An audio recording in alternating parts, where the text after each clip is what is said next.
ನಮಸ್ಕಾರ ಎಲ್ಲರಿಗೂ. ನಾನು ನಿಮ್ಮ ಭವ್ಯ ಚೇತನ್. ಏನ್ ಡ್ರೆಸ್ಸಸ್ ಪೇಜ್ ಇತ್ತು ನಂದು, ಡ್ರೆಸ್ಸಸ್ ಬೈ ಭವ್ಯ ಚೇತನ್ ಅಂತ SP ಬುಟಿಕ್ ಅಂತ ಒಂದು ಪೇಜ್ ಇತ್ತು.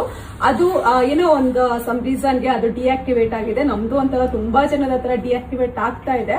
ನಾನು ಸಹ ಅಪೀಲ್ ಮಾಡಿದೀನಿ, ಏನೋ 30 days ಸಮಥಿಂಗ್ ಯಾವಾಗಲೂ ಬರುತ್ತೆ ಅಂತ, ರಿಟರ್ನ್ ಬರುತ್ತೆ ಅಂತ ಹೇಳಿದ್ದಾರೆ. ಬಟ್ ಅಲ್ಲಿವರೆಗೂ ಅದ್ ಬರುತ್ತಾ ಬರಲ್ವ ಅನ್ನೋದು ನಮ್ಗಂತೂ ನಿಜವಾಗ್ಲೂ ಗ್ಯಾರಂಟಿ ಇಲ್ಲ. ಅದಕ್ಕೋಸ್ಕರ ಅಂತ ನಾನು ಹೊಸದಾಗಿ ಪೇಜ್ ಕ್ರಿಯೇಟ್ ಮಾಡಿದೀನಿ, ಭವ್ಯ ಚೇತನ್ ಮಲ್ಲತಳಿ ಅಂತ ಅಂದ್ಬಿಟ್ಟು SP ಬುಟಿಕ್ ಅಂತ. ದಯವಿಟ್ಟು ಆ ಪೇಜ್ ನ ಏನೇ ಒಂದು ಅಪ್ಡೇಟ್ಸ್ ಇದ್ರು ನಿಮ್ಗೆ ಡ್ರೆಸ್ಸಸ್ ಆಗ್ಲಿ ಇಲ್ಲ ಸ್ಯಾರೀಸ್ ಏನು ಬ್ಲೌಸ್ ಸ್ಟಿಚಿಂಗ್ ಅಲ್ಲಿ ಏನೇ ಒಂದು ಎನ್ಕ್ವೈರಿ ಬೇಕು ಅಂತ ಇತ್ತು ಅಂತ ಅಂದ್ರೆ ನಿಮ್ಗೆ ನನ್ನ ಒಂದು ಕಾಂಟ್ಯಾಕ್ಟ್ ಸಿಗ್ಬೇಕು ಅಂತ ಅಂದ್ರೆ ನನ್ನ ಒಂದು ಇನ್ಸ್ಟಾಗ್ರಾಮ್ ಪೇಜ್ ನ ಫಾಲೋ ಮಾಡ್ಬೇಕಾಗುತ್ತೆ. ಸ್ಯಾರಿ ಪೇಜ್ ಏನೂ ಆಗಿಲ್ಲ, ಸ್ಯಾರಿ ಪೇಜ್ ಹಂಗೆ ಇದೆ. ಸೊ ಡ್ರೆಸ್ ಏನಿದೆ ಅದು ಡಿಆಕ್ಟಿವೇಟ್ ಆಗಿದೆ. ದಯವಿಟ್ಟು ಬರೋವರೆಗೂ ನನ್ನ ಒಂದು ಫಾಲೋವರ್ಸ್, ಈಗ ಆಲ್ರೆಡಿ ಬೆಳಗ್ಗೆ ಏನೋ ನಾನು ಅದನ್ನ ಕ್ರಿಯೇಟ್ ಮಾಡಿದೆ ಹೊಸದಾಗಿ, ಭವ್ಯ ಚೇತನ್ ಮಲ್ಲತಳಿ SP ಬುಟಿಕ್ ಅಂತ ಹೇಳ್ಬಿಟ್ಟು ಆಲ್ರೆಡಿ ಒಂದು 120 ಫಾಲೋ